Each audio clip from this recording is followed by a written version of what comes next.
మనకు already England మీద 3 test మ్యాచ్లు కంప్లీట్ అయిపోయినాయి కదా. సో మరి రేపు 23rd నుంచి 4th టెస్ట్ కూడా జరగబోతా ఉంది. మరి ఈ 4th టెస్ట్లో కనుక ఇంగ్లాండ్ గెలిచిందనుకోండి, సిరీస్ వాళ్ళు కైవసం చేసుకున్నట్టే. సో దాని తర్వాత 5th మ్యాచ్ ఆడినా ఆడకపోయినా ఇక రిజల్ట్ ఏమి ఉండదు కాబట్టి, సో మరి రేపు 4th టెస్ట్ ఏదైతే ఉందో ఇది చాలా కీలకంగా మారిపోతుంది. మరి ఈ 4th టెస్ట్ ముందు మనందరికి కూడా ఒక డౌట్ ఎరైజ్ అవుతుంది కదా, అదేంటి బుమ్రా 4th టెస్ట్లో ఆడతాడా లేదా అనే దాని గురించి. ఎందుకంటే 2nd టెస్ట్ కంప్లీట్ అయిన తర్వాతే శుభ్మన్ గిల్ దీని గురించి ఒక క్లారిటీ ఇచ్చాడు. మనకి బుమ్రా కేవలం 3 టెస్ట్ మ్యాచెస్ ఆడతాడు, దాంట్లో ఎటువంటి డౌట్ లేదు. కాకపోతే ఆ 3 టెస్ట్లు ఏవి అనే దాని గురించి మాకు ఇంకా ఐడియా లేదని చెప్పాడు.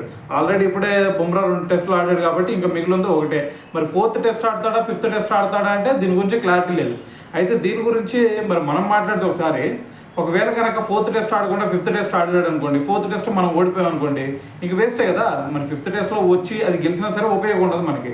సో ఖచ్చితంగా మనకి డూ ఆర్ డే మ్యాచ్ అనేది చెప్పాలి 4th టెస్ట్.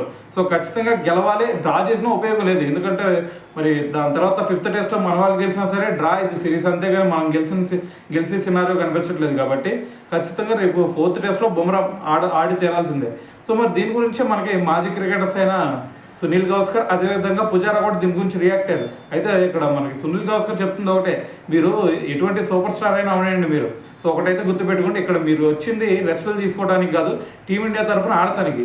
అంతేగాని రేపు 4th టెస్ట్లో మరి మీ దగ్గర టాలెంట్ ఉండి కూడా మీరు సరిగ్గా ఆడకపోతే ఇంకా మీరు ఇక్కడికి వచ్చి ఉపయోగం ఏముంది. సో ఖచ్చితంగా ఎవరైతే సూపర్ స్టార్స్ ఉన్నారో టీంలో వాళ్ళు ఖచ్చితంగా 4th టెస్ట్లో ఆడాలి అని చెప్పేసి ఇండైరెక్ట్గా బుమ్రాకి చెప్పినట్టే అతను వ్యాఖ్యలు అయితే కనిపిస్తూ ఉన్నాయి.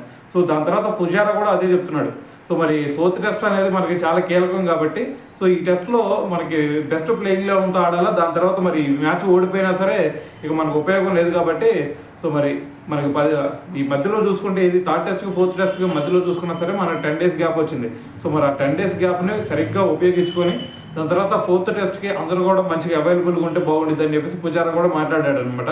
సో ఏదైనా సరే మరి బుమ్రా మరి 4th టెస్ట్ ఆడాలా లేదా, సో దీని గురించి మరి మీరేమనుకుంటున్నారు? మరి అతనికి వర్క్లోడ్ మేనేజ్మెంట్ పేరు మీద మరి 5th మ్యాచ్లో ఆడించడం బెటరా, లేదంటే 4th టెస్ట్లోనే అతన్ని తీసుకురావడం బెటరా? సో దీని గురించి ఏమనుకుంటున్నారు అనేది కూడా కింద కామెంట్ చేసేయండి.